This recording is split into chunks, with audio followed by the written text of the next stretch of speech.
Hello, welcome to episode 8 of How to Build a Sustainable Music Career and Collect All Revenue Streams. I'm your host, Emily White. Today's episode is called Songwriters Need a P.R.O, which is short for Performing Rights Organization. And I'm going to be interviewing Loretta Muñoz of ASCAP. But before I do, I just want to really make sure you understand what I'm trying to get across here and even why we're doing this episode.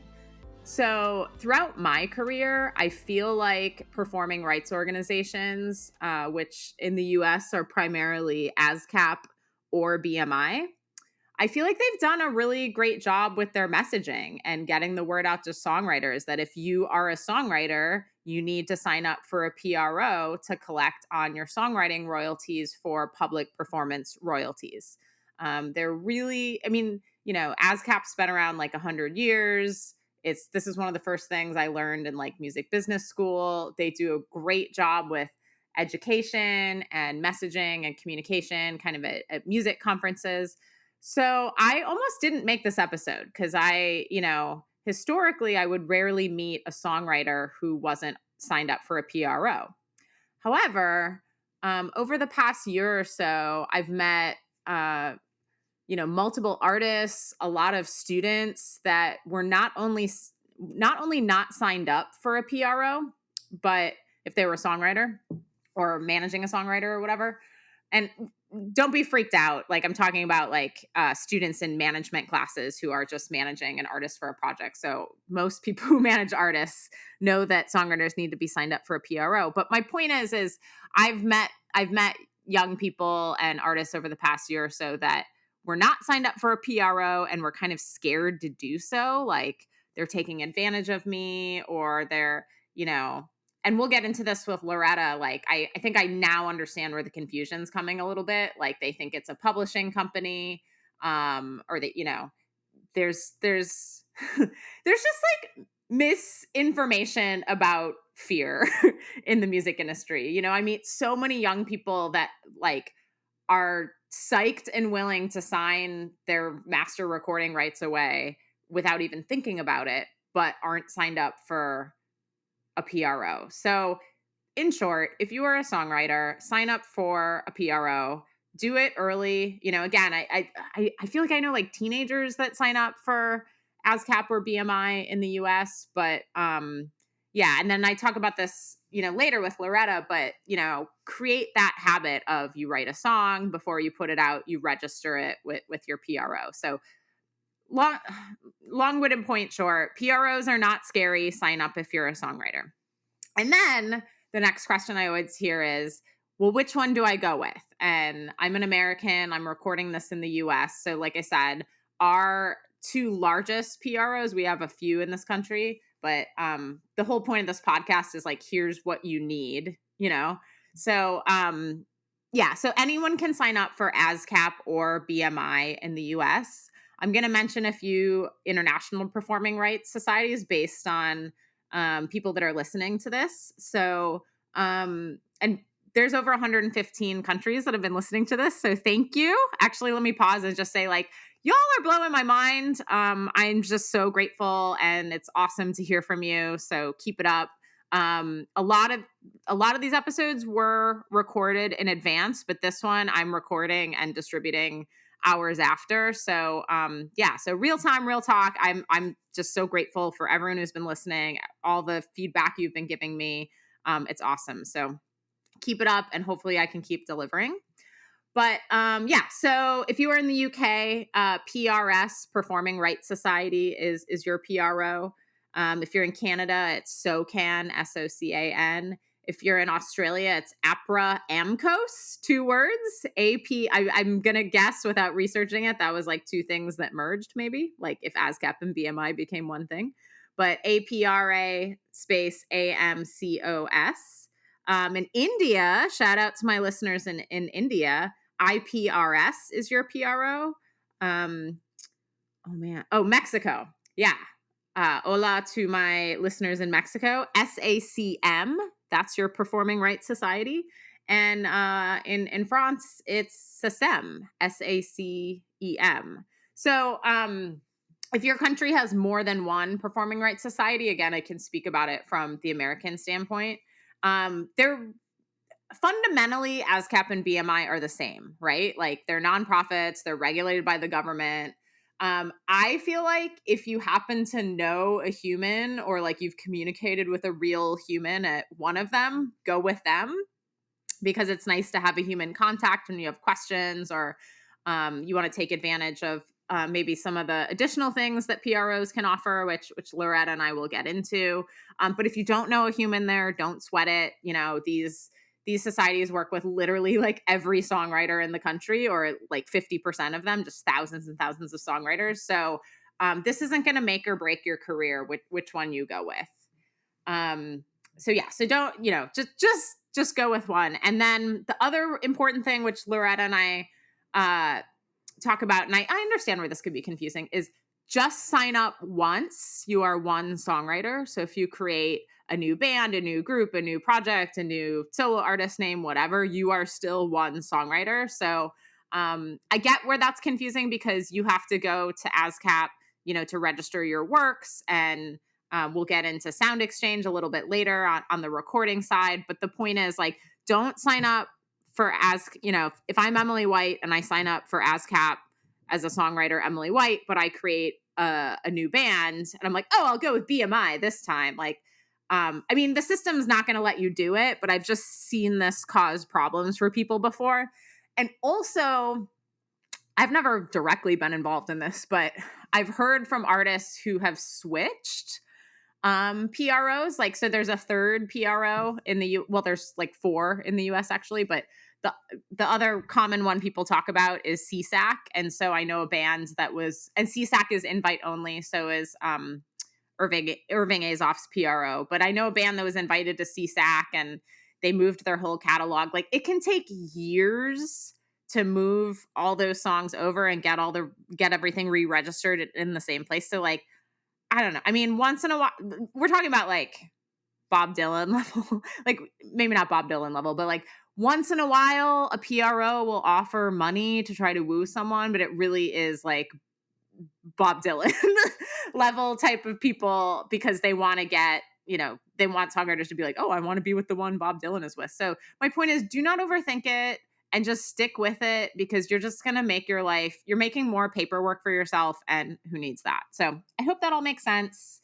The other thing that I want to talk about, which I've discussed this throughout this podcast, is when you sign up for your PRO, at least in the US, I assume this is the case with most PROs around the world. I'm going to sign up as Emily White as a songwriter, and then it's also going to ask me for my publishing designee. So maybe I call that Emily White Music or whatever. I have said this, I will continue to say it. If you are just signed up for your PRO and your songs are being covered, streamed, synced, any of the above, you are missing out on money, and you need someone to administer on your publishing.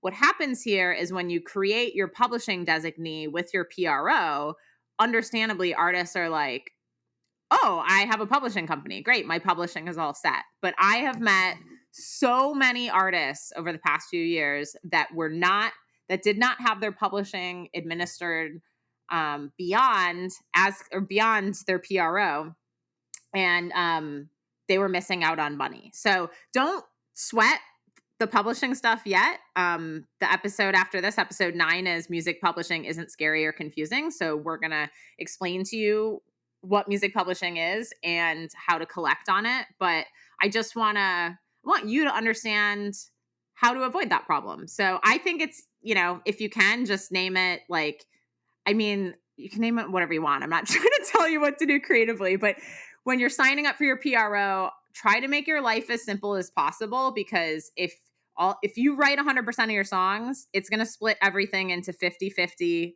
One is your writer's share, one is your publisher's share. So it can be confusing if you're like, I'm Emily White, the songwriter, but I'm going to come up with some rad publishing name because, I have my own publishing company.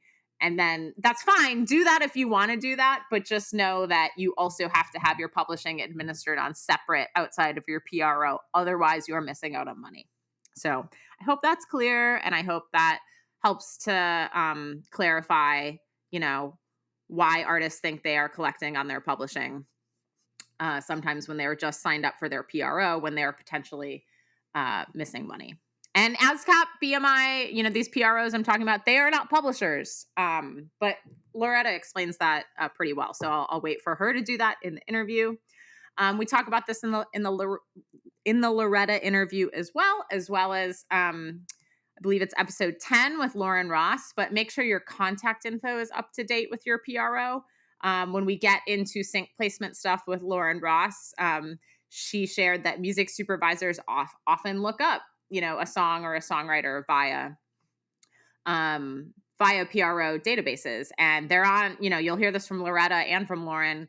They're on timelines and schedules. And so if they can't find your correct info, they're just going to move on to the next song. So a lot of times music supervisors, which is who, decides on sync placements, which is short for synchronization, which is a song in a music, film, advert, video game, all that good stuff. They're often looking to looking for your contact info in your P.R.O account. So not only register, but make sure that that's up to date.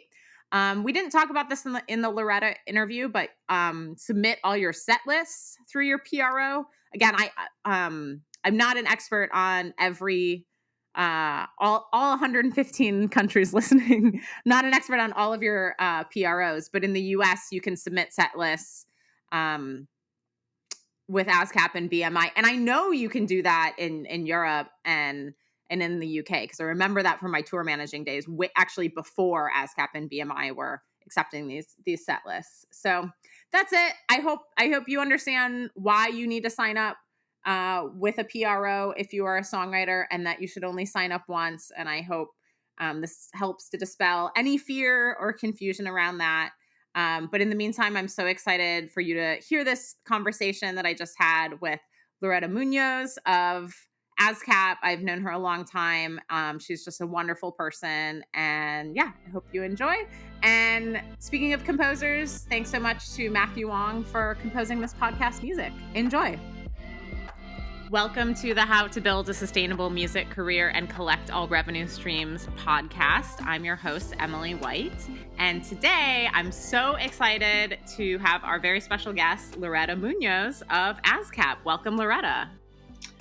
Well, thank you. And it's such a pleasure to do this. I always enjoy interacting with you, Emily. You're so fantastic. And so is this podcast. Thank you. I really, really appreciate it. So let's start with you. How did you get your start in the industry and, evolve to all the amazing things you do at ASCAP? I have to say that ever since I was a child, I was a song geek. I loved songs. I loved the lyrics, all of it as a child. And I would go through my parents' albums and pull things out. And I was amazed when one song appeared on another record. And I would ask them, I'm like, how do they get to do that? And I would play DJ saying, this is how this one sounds. And this is how the other one sounds. And they would just sort of, head would drop because I was relentless. And then through that love of songs became more involved or knowledgeable about songwriters. It's always been something that's been around, and I'd ask everyone what they were listening to or what songs they liked.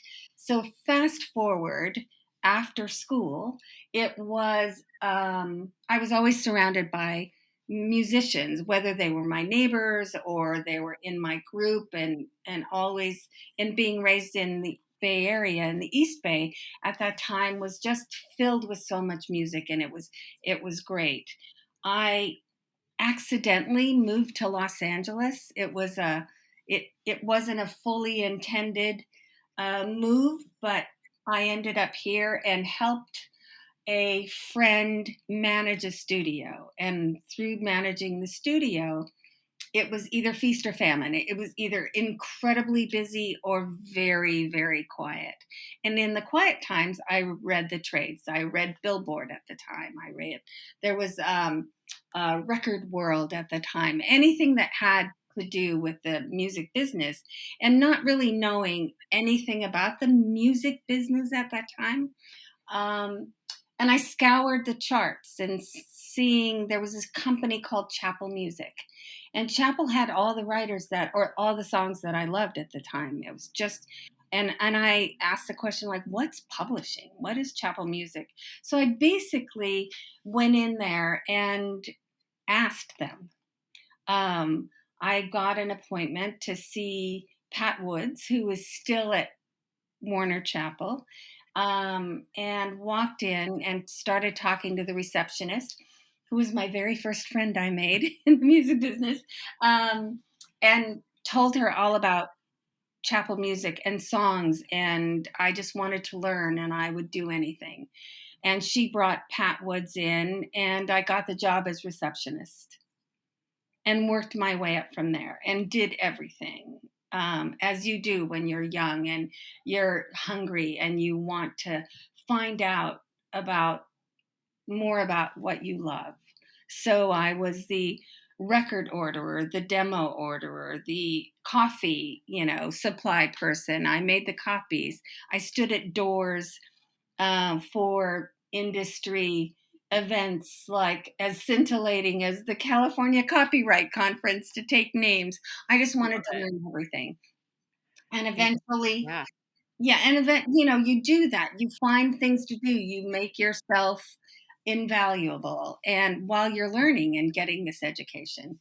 And I then became a song plugger, and went through that, and I thought that was amazing to be able to work with writers, hear new music, get their songs placed on projects. On Then I was focusing more on getting it on records, um, and I worked for a company at the time that was a little, not unstable, but it was in the process of being bought and sold and bought and sold, and um, I became disenchanted with publishing and left that gig and thought, at my very young age, I'm so tired. I've been working for so long. I need to take a break. I want to go up to Northern California and hang out with my family for a couple of months. And when I come back, I'll reassess and figure out what I want to do. The first day I was home, I got a call from ASCAP and from BMI and asked if I, had time to come by and talk with them.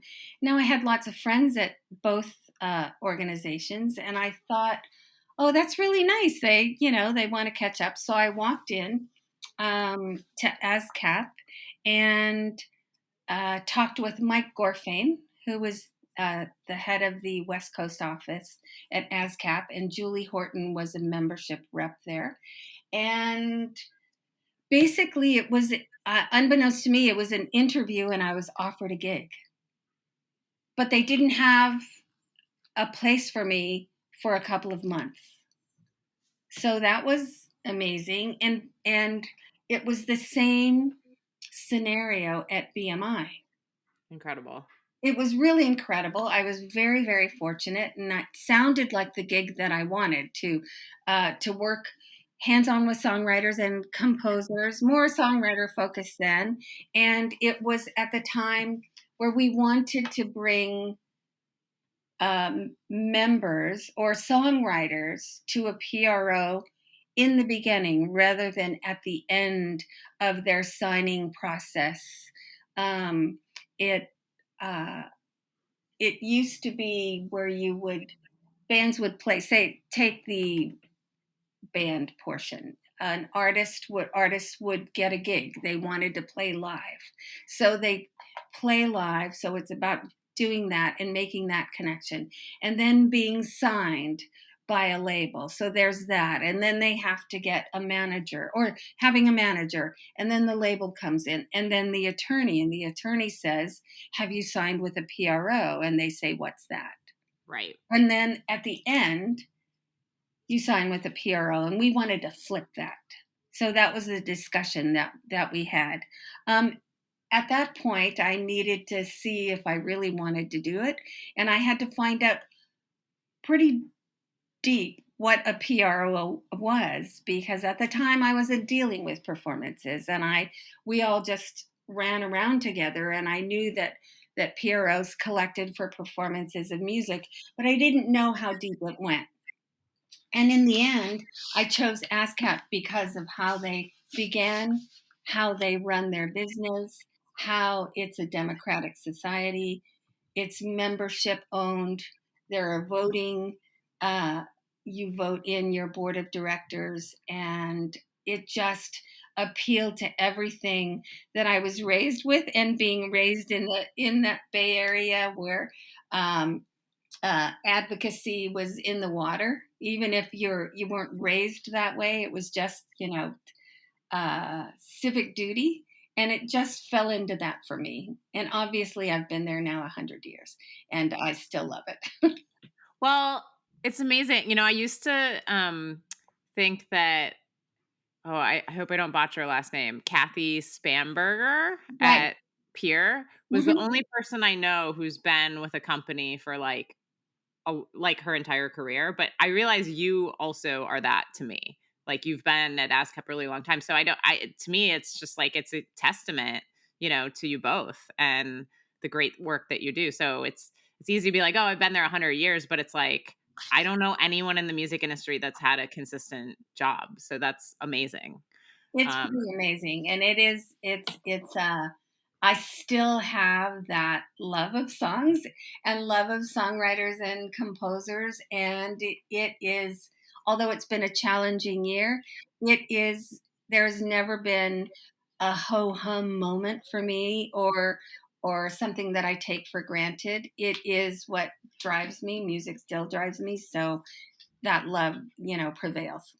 Yes, and that's crystal clear. Anytime I see you, speak with you, all of that definitely comes across. Well, I know people can Google this, but tell us how ASCAP did begin, because you said that was part of the appeal over BMI initially. Well, it was founded. Wait a minute. So ASCAP was founded over 100 years ago by a group of songwriters and composers, who believed that they should get paid when restaurants played their music, and that wasn't happening. And so they got together and they formed ASCAP. Um, and as I said, it's the only P.R.O, Performing Rights Organization in the United States, that's owned and operated by members. And so that is pretty amazing in that it's unique, and we operate as a not for profit. And Hmm. every dollar that we take in goes back to our members as royalties, aside from a small percentage of operating um, expense. And, to do the business, to get the monies, to track everything, to get it to our members. But it still is amongst the smallest percentage in operating for a PRO in the world. Our board of directors are voted in every 2 years by membership, which really makes us stand out. And our president and chairperson is a creator. Currently, we have the incredible Paul Williams as Hmm. our chairperson and president, and he is quite remarkable. And it's a heavy lift for our head of the board in every walk, and talking to everyone, talking to members, advocacy. Changes that have been coming fast and furious, and he is pretty remarkable. Agreed. So, one thing that I shared with you before this, and I mean, I would have been remiss to not have you on, I realized in hindsight, but I didn't have an episode planned talking about PROs because I felt like it was so obvious. And Mhm. that ASCAP in particular, at least throughout my career, throughout this century, has done, I think, really a great job. Educating, informing, advertising, at conferences, it's like sign up for ASCAP. Like, I feel like, I went to college in the early 2000s, and that's like one of the first things you learn about is signing up for a PRO. So I was really shocked when I met a musician who'd released like over 10 albums and only signed up for ASCAP a few years ago. And then I met a ton of students this year who were kind of scared to sign up for a PRO, like, oh, they're going to take advantage of me, or there's something bad or scary. And I was like, what? Like, just go sign up if you're a songwriter. I was so confused by that. So let's start at the basics. What is ASCAP? So ASCAP is a performing rights organization that we've been referring to as a PRO. And our main job is to get our members paid when their music is played publicly. And we represent the ever diverse music community, all genres, at all different stages of a creator's career. We have over 800,000 songwriters, composers, publishers, and we license their music to the businesses that play it. So it's streaming services, radio stations, TV channels, Netflix, live venues, although, and sadly, that's taken a big hit, as everyone knows, and we are slowly opening up. I just got off the phone with a writer right now who was driving to a gig, his first gig, and That's great. on the East Coast in New Jersey. He is so over it was elation coming through the line. And we cover, from huge live venues, from huge arenas to tiny venues and clubs, restaurants, bars, websites, anywhere music is played that we are allowed to collect by copyright. I love it. And you talked about the type of people that make up ASCAP's board. What do they advocate for on behalf of ASCAP songwriters? So it's comprised of 12 songwriters and composers and 12 music publishers. And so the advocacy, it's for our members to have the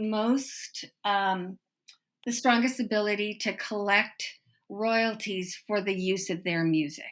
That's first and foremost. And in advocating, whether it's licenses that they are supporting, giving information, and going to Washington in taking care of all the business that there is. And you have a balance because you have the business of music with music publishers, and there are a lot of creative people from the music publishing side on the board that straddle both. And then you have your songwriters that are in the trenches and making sure that they are also the writers, those writers and publishers are also members of ASCAP and also have a revenue stream. So their interest is to make sure that everyone gets paid fairly as much as possible, and that it's done very quickly. Exactly. And so, yeah, go ahead.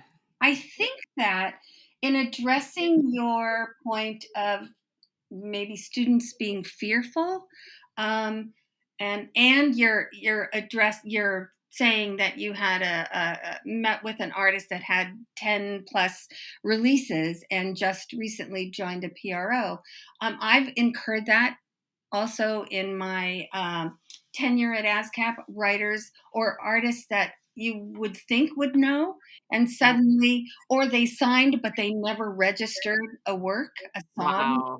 a Totally. piece. So no, it's the thought is, oh, someone else got my money. No one got that money, including you, who you're deserving of it. No one did. No one got it because no one knew to collect that money to give to the rightful owners of it. And I think that also I've had this, so as I was saying, to be a member, we have songwriter, composer members, and we have publisher members. Mm-hmm. I have had writers that I've worked with for years and years that are very successful, that are that that have done great business in all different areas, in multiple areas. And they've said, listen, I've just gotten out of my publishing deal. I want you to be my publisher. Right. So I have to explain, well, that's so nice. We're not publishers. And then I have to go Mhm. back to ground zero in saying that. But it's there's a lot of mystery around. I'm not quite sure why that still happens, but we answer that question or address that always. And I think that in feeling that, there's this strong sense of you retain your copyright, retain your publishing, make Right. sure that you're not being taken advantage of, which we all try and help and educate so that never happens. Um, and I think that perhaps the sense is that ASCAP is a publisher or takes a percentage of ownership of the work, and not ASCAP, all PROs. That's it. And so the education has to continue, and we have to still be deep on that. Yeah, you really nailed it there because I have spent this podcast explaining to people why they need to sign up with a publishing administrator. That's why I think like Song Trust is so great. But like I said, it never occurred to me to be like sign up for a PRO until I started to experience this. And of course, like you said, you experience it all the time. So um, what I'm saying, which I have nothing to gain by saying, is ASCAP is not scary. PROs are not scary. So if you're a songwriter, sign up for a PRO. And again, like there's plenty of listeners that are like, duh, but there's Right. plenty who don't know this. So that's why I felt it was really important to make this episode to share that PROs are not scary. If you are a songwriter, sign up for, the appropriate PRO in your country. Um, Correct. and get the money that's owed to you as a songwriter. So we touched on this briefly, but when do you feel a songwriter should sign up for ASCAP? You know, the way the world is now, with people that are very serious about their craft and are putting songs up or pieces up on social media, are putting videos up on YouTube or whatever. There's so many more outlets now. I say before you put things up, join a 100%. PRO, Yes. because that's also the beautiful foundation for a lot of people that are looking for new artists, or looking for that, whether it's your standard label or a publishing company or music supervisors or companies that gather content for music supervisors. There are so many different ways to hear music, and you want to be protected. You want Yes. you want to have that. And so not only to join when you're doing that, and if you're not putting anything up, which is unusual but a way to go, then when you are starting to send out that music to people that you want to have listen, whether you're sending off to a label or to a publisher or to your an attorney or even to get gigs. If you're putting your music out there for other people to hear, my personal feeling is that's when you engage. 100%. And I think once in a while people feel like, oh, like I'm not big enough, or I'll just, wait till I'm further along in my career. Like you're making your life easier, not only by, signing up as soon as, ASAP, as soon as you figure out like, okay, I'm a songwriter, I'm a musician. Um, but you're also making your life, you're also setting patterns for yourself. Like you said, it's like finish a song, register it with your PRO, release it, and it's good to get in that habit of things because I'm not surprised you've met artists who are members but haven't registered their works. I can see where that would happen. So again, set that tone, set that process for yourself in those early days. Absolutely. That is the key, is to join a PRO. And once you've joined, make sure those songs are registered. Yes. And make sure they're correctly registered. If you're collaborating with someone, make sure that you have the names of your collaborators, and and how you're splitting that up. And yeah, sorry, go ahead. No, it's the details of your most important art. It Yeah. has, it's not going to be more important to anyone else but the one that creates it. All the others are there to support and to make sure that it gets out there or you get paid and all. But this is your love and desire and your fire and all those things that drive artists classically in our world. That's exactly what this podcast is all about. Yeah, you brought that to life perfectly. And and something that's mentioned in a future episode that was recorded before this one. Lauren Ross is our How to Land a Sync episode person, and she was really stressing the importance of making sure your contact info is correct with your PRO, because sometimes, not sometimes, very often music supervisors go and look you up on ASCAP because they want to place your music. So that's another reason to make sure that all your ducks are in a row in your PRO and ASCAP account. I don't know how many times I get calls from music supervisors or people that are clearing music saying, "We have this song, we have this writer, we can't find it anywhere." Like how? And then you go digging and go, "Oh, well, this hasn't been updated." And then tracking down that person to say, "This person is looking to use your music. Let me connect you. And by the way, please update your information." It's very easy to do as an ASCAP member. We have a portal called Member Access, and it's an individual's all their information, and you can make changes. You can see your distribution. You can see everything on that. And if there is something you have a question, you can make an inquiry that is handled, or you call your reps, which that is always lovely to have hands-on contact with our members. It's Agreed. And all yeah, there. with oh, sorry, go ahead. I said, but it's all there and it's easy to navigate. ASCAP site is very easy to navigate. And yeah, so we talk a lot on this podcast about because you're exactly right. Like, double check the contact info, make sure that's all good, because we talk a lot about how can we make other people's jobs easier. So we want to make those music supervisors' jobs easier. We want them to be able to get in touch with you.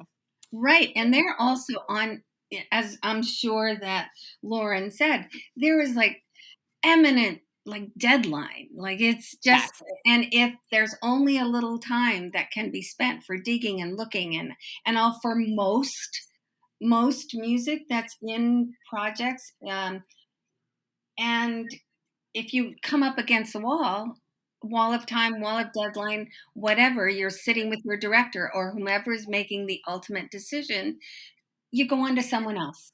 And it's a lost opportunity and kind of, a little sad heartbreak. yeah, exactly. And just to bring this all together and, into the big picture, like, I had a brand new band once, land a sync super, like, very, very early days. And their PRO royalties were like six figures because the song was in a commercial airing during the World Series, on network Nice. TV. So again, sign up for your PRO so you Sign can up. get those royalties when you land a sync. And again, this was a band that had been around for like 3 months. So yeah, don't wait on signing up.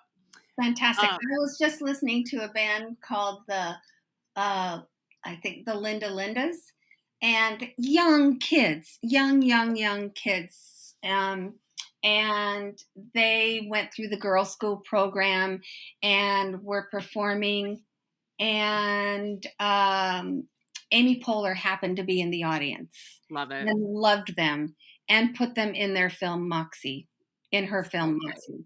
It's just I think the oldest is a cousin that's 16 years old, and the others are like, I don't know, 12, 8. Totally. They're like punk pop rockers. They're awesome. So cool. Amazing. So yeah, so you're never too young to sign up for your PRO. That's for Right. sure.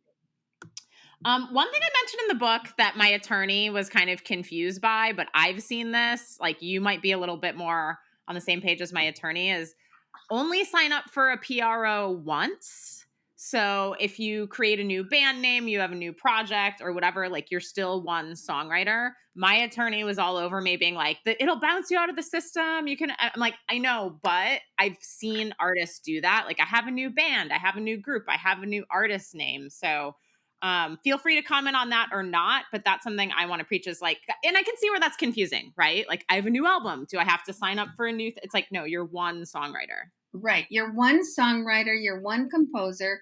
There are many times, where artists have pseudonyms.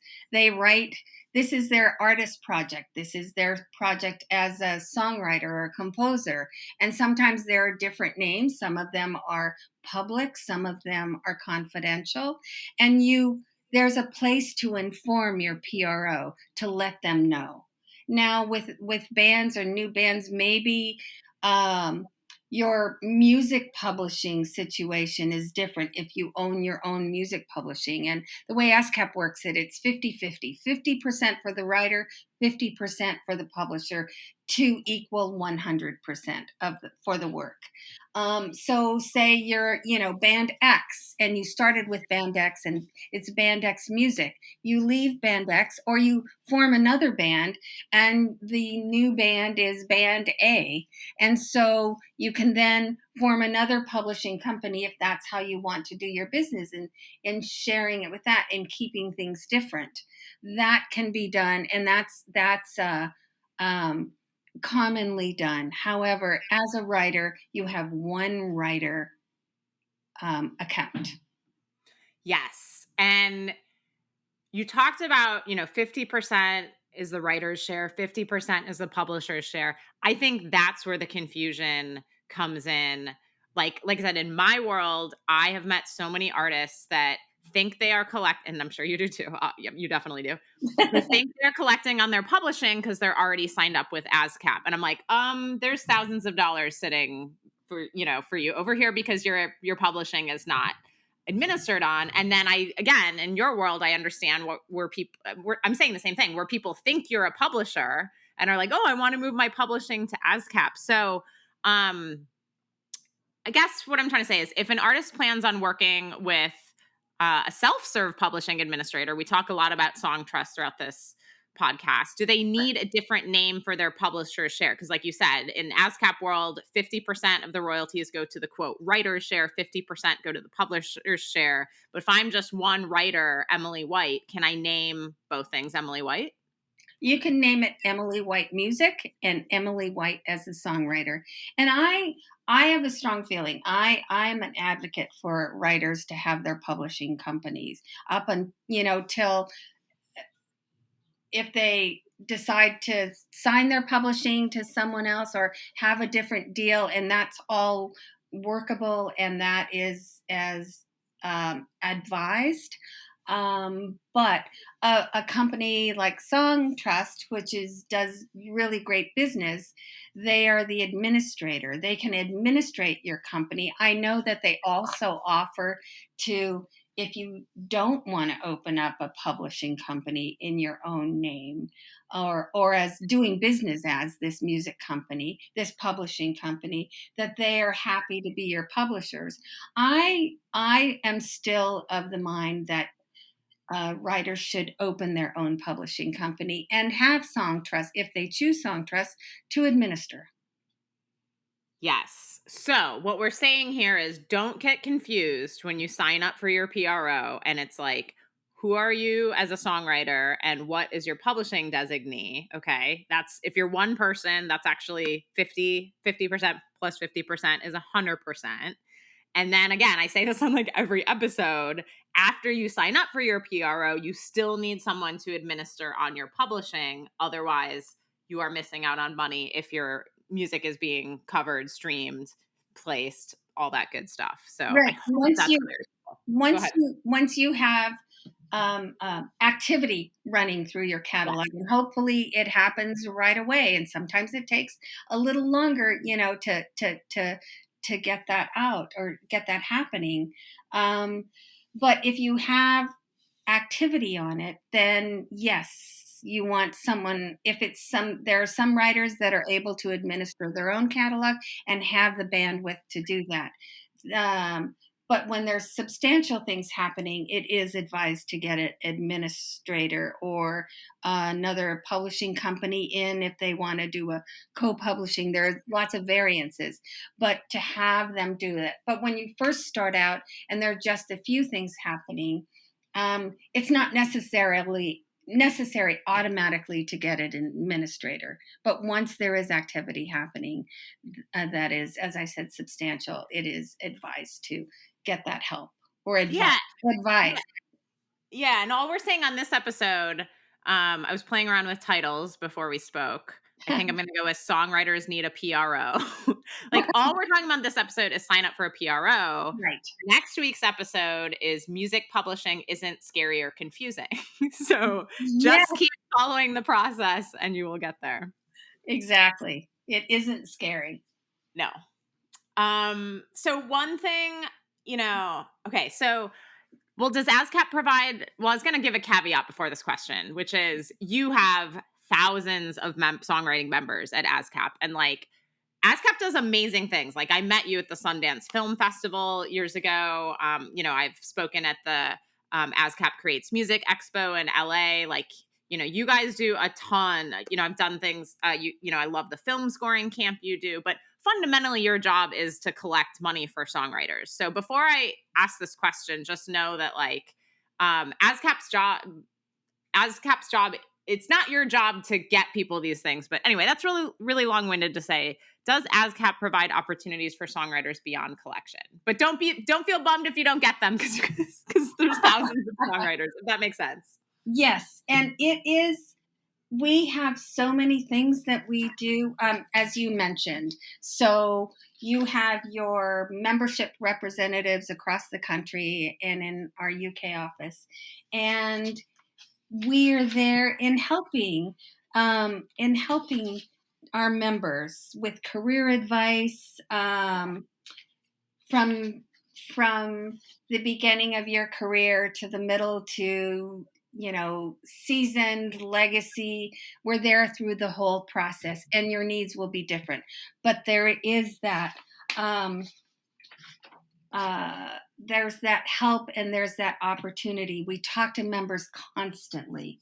It's a big part of what we do day to day in trying, whether it's hopefully helping in setting up collaborations or ideas of where to go next, or whether it's a collaboration with another writer or a music supervisor or at a label or a publishing company, whatever it is. Different opportunities come up. We get calls from people needing music and our members wanting help with their music. So it's an awesome shout out to the ASCAP membership team, which I guess I'm shouting out for myself too, as I'm a member of the team. We do an amazing job. And the thing that I found unique, and we had this conversation with our amazing CEO, Elizabeth Matthews, in the beginning when she came in and sort of learning the lay of the land. She's a brilliant woman.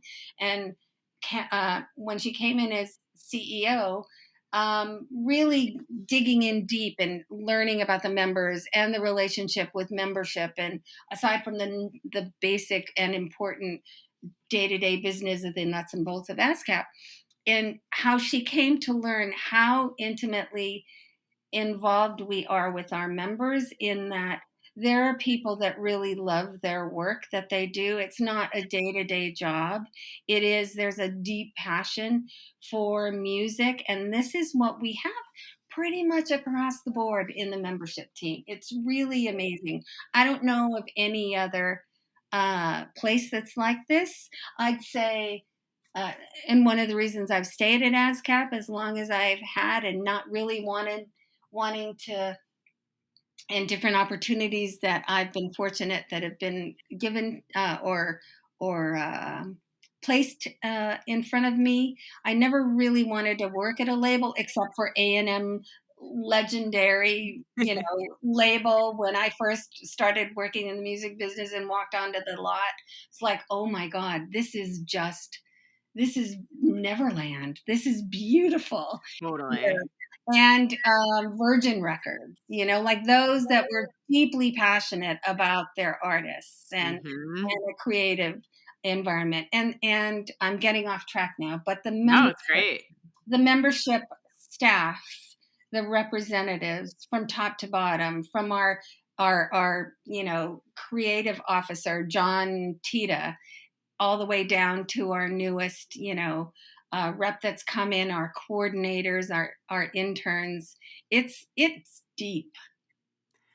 It is, and that's such a good point, and it goes back to what I feel like ASCAP and PROs should be for people. It's kind of your first entry point into the industry.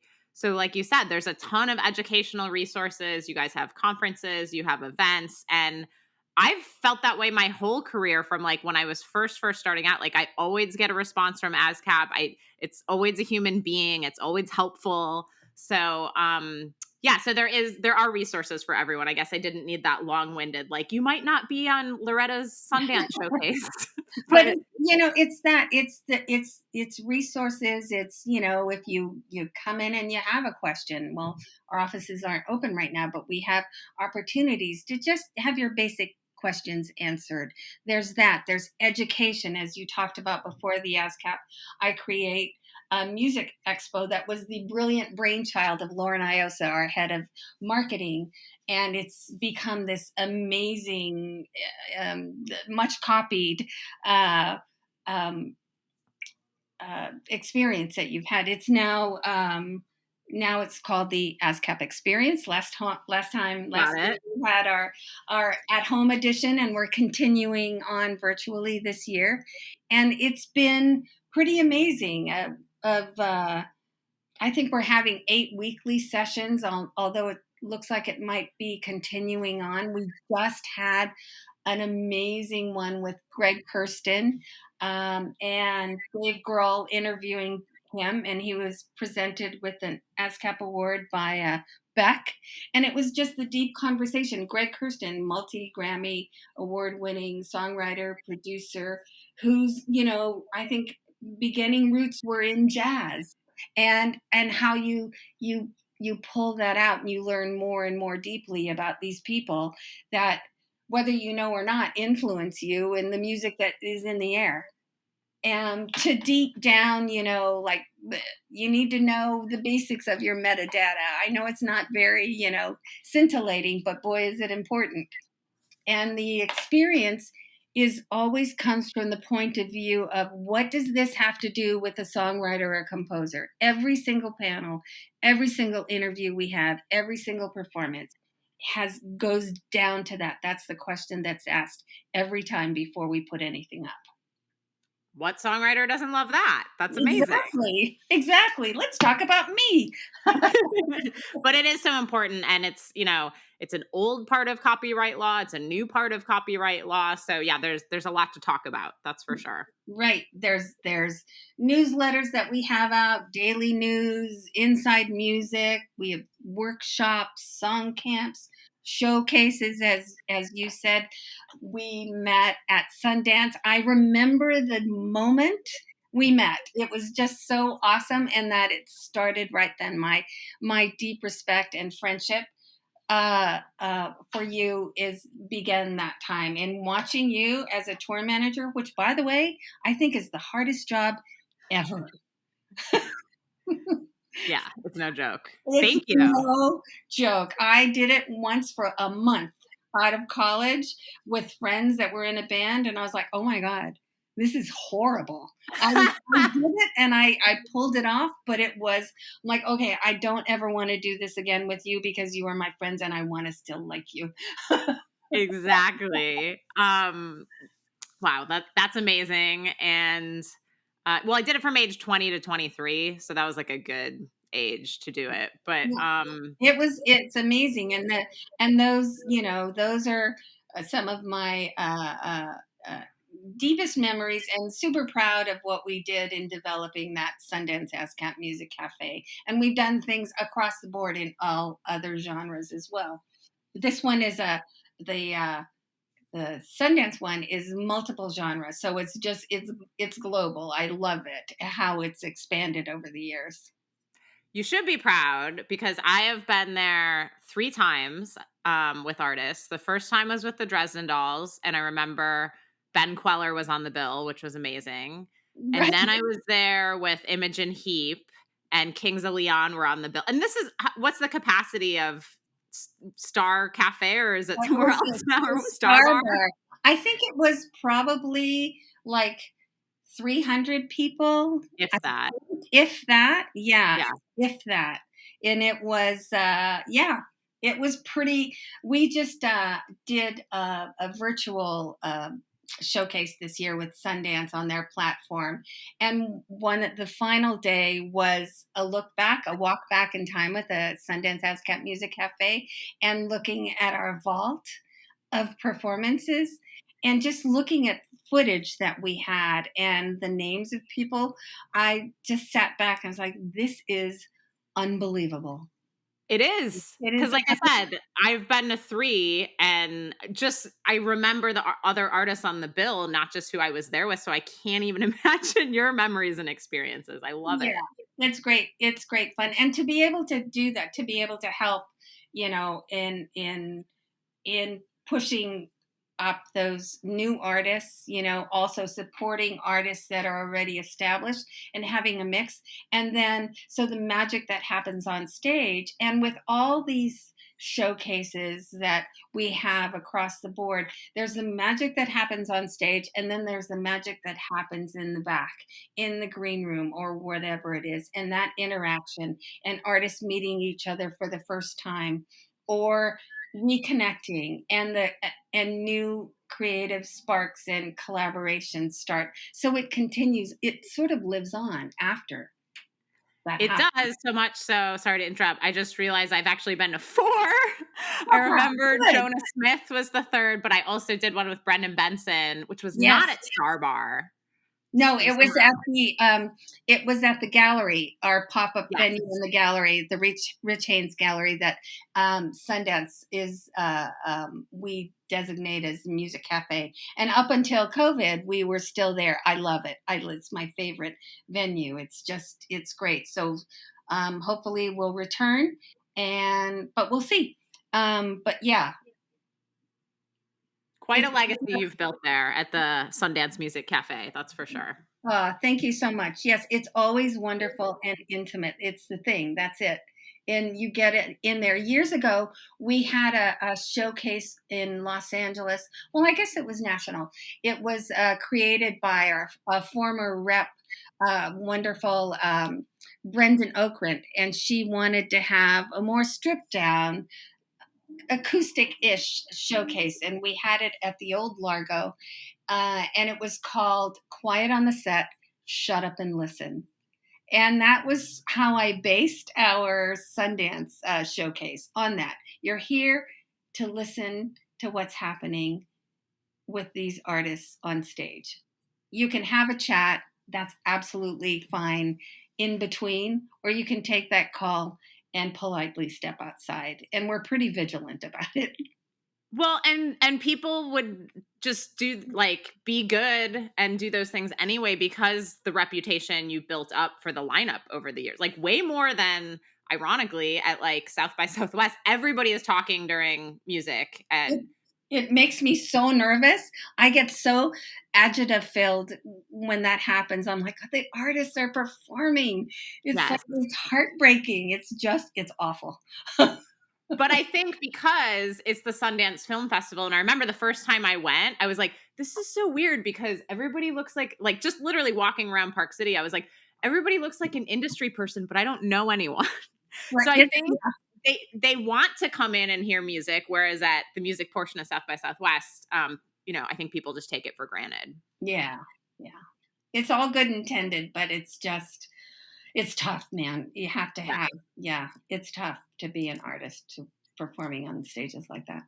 Well, not to go off on too much of a tangent, but I get like when I hear of an artist that's like a family friend got into South by Southwest and my mom's like, can you talk to him? And I was like, sure. And I'm like, okay.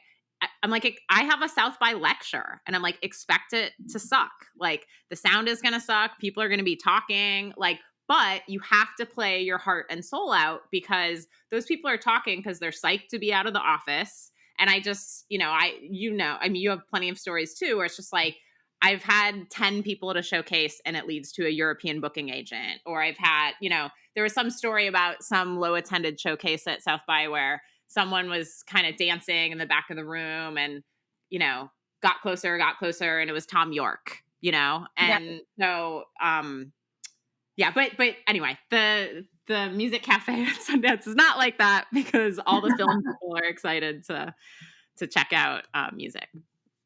So, what are your days and weeks like? Both, I mean, we're in kind of like weird pandemic times, or I Right. mean, in between, where like you said, you're just talking to an artist on the way to a gig. So, what were your days and weeks like before the pandemic, and what have they been work wise during the pandemic? Um, it was pretty uh, intense. Fortunately, our CEO prepared us for work at home in that all systems were a go. There wasn't a glitch. It's like, listen, I'm watching this happen, and she was pretty vigilant about it in making sure all systems to work remotely were were set up and a test day and all of that. So there was that portion, and we were supported that way, which is incredible. However, when we left, it's like, okay, this is March 13th. We're going to start work from home.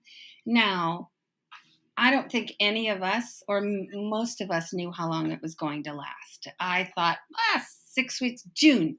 Maybe we'll be back in June. And then it Mhm. was, we'll be back. Well, it's summer, so we'll probably come back after Labor Day. And when, how everything rolled out and how shocking it was in so there was taking all that in of what was happening in the world, and also then hyper focusing on, well, we're operating entirely different now. I can get a lot of calls in, I can do a lot of calls, I can do a lot of FaceTime at the time, and then Zoom, dipping deeply into that. So I made sure in the beginning to stay very closely in touch with all the writers that I was working with anyway, and Mhm. answering calls and trying to stay in touch with my colleagues as well in our meetings. So there was a lot of, I'd say, a quarter of the way through it, they're set in a little bit of meeting fatigue, but still, um, there was a lot of work to be done. There was a lot more work without that break in the other part of our work and part of our gig in going and meeting face to face with artists and with our members, going to studios, hearing new sessions, scoring sessions, and then going to gigs. That the joy part of it for me. So that coming in. So how do you? It was trying to maintain a little bit of that, so I didn't get bogged down in all the administration. I think the day before we shut down, I was at an incredible session at Warner Brothers with Gustavo Santaolalla, and it was amazing, and just standing there, hearing this incredible music, talking to people, connecting with him. He's one of my favorite composers and people, and then walking, and I haven't seen him since. We've so it was trying to balance all of that. I found that, and this is across the board with my colleagues as well, people have been able to focus on their catalogs, getting their catalogs in order, I love noticing, like, I had 6 albums and there are only like songs from the first record on here. So what happened? I'm sure we registered them, and digging in and trying to find that and helping. There's a lot of that, a lot of administrative, making sure that people have their cue sheets in. Same thing we started talking about in the beginning, making sure their registration is up to date. We had several artists that made their income, strong income, by touring constantly. Like Yep. it's a very large part of their stream, and that's not happening. But they had a lot of performances and specials on PBS, or they had other things, synchronization that happened.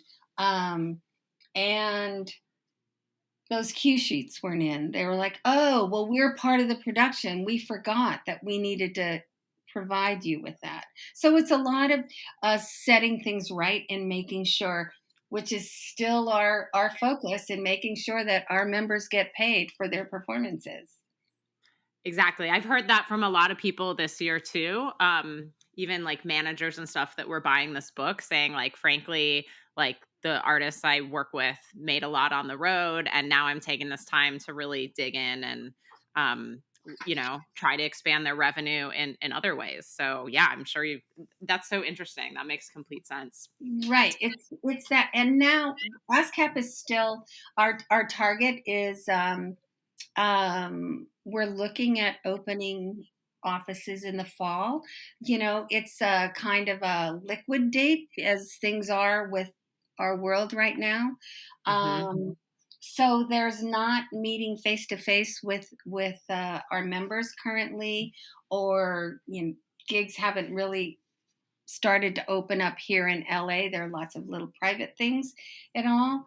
So it's still maintaining screen time with our members. Um, I'm looking forward to the day when I can sit down and meet again face to face with our members. I'm feeling the lightness of it, with the just being able to take a walk down the street in my neighborhood without a mask. It's just Yeah. like, oh, I can fully breathe, so Hmm. there's that openness. I feel it's coming.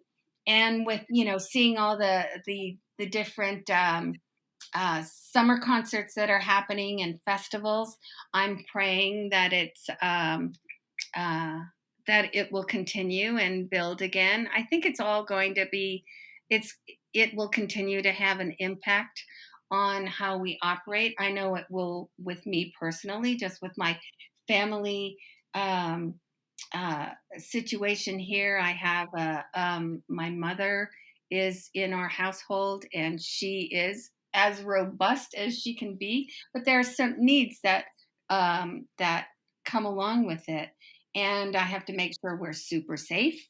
And um, and that's my goal, is to make sure that she is well and our family is well. And so I have to conduct myself outside in public with that, is first and foremost protecting our family, and then those that are outside as well too.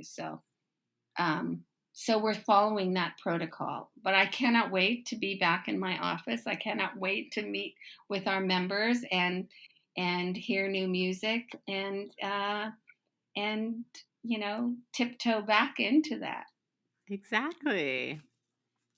So one last question. Mhm. What does building a sustainable music career mean to you? Um, I think in in our experience of the last year, no matter what uh, level or lane you're in your career, there's been a lot of time to sit back, and there hasn't been a lot of noise. And so thinking and imagining is there, and is very um, fruitful. Like the deliverance of that has been wonderful. And maybe in coming away, there's a lot more focus on wellness, uh, physical wellness, mental wellness, and and from that, other branches come out in healing. And part of, not only in life and navigating that, but the life of an artist, is that you have to be healthy to be able to have the stamina to sustain your career. And there are so many facets to it. And for the longest time, it was, if there was any difficulty, if there was um, any sort of crack in the veneer, it was not handled properly, and it was not even handled properly. It was, handled terribly. And now that that's all been put before us, and there are ways of helping, and so many people have already walked through this, that is the good thing that's come out of this. And moving forward, there's, we're involved with at ASCAP in a lot of putting forth wellness for our members and for our staff. We've worked with Music Unites in trying to put up all opportunities for financial help, for wellness help, whatever it is that you need. There's someone there to help you, and so that in moving forward, I think that is part of your responsibility to take care of that. And we've already been there's examples of that happening in our world in the past year. The stigma is not attached to it. Agreed. That's beautiful. Well, thank you so much for your time, Loretta. I really appreciate it. Oh, it's been a delight. I'm always happy to speak with you, Emily, and I look forward to seeing you and giving a big hug and seeing what we've got next up on the ramp to do together. Yes, I can't wait. And hopefully we've helped to dispel that P.R.Os are not scary, and that if you are a songwriter, you need to go sign up. Absolutely. I'm happy to answer any questions. Amazing. So that's a wrap for this episode of How to Build a Sustainable Music Career and Collect All Revenue Streams. Thanks again to my very special guest, Loretta Muñoz of ASCAP. And tune in next week for episode 9, Music Publishing Isn't Scary or Confusing, with Song Trust President Molly Newman. Catch you then, and thanks again to my engineer, Nathan Kane. See you then.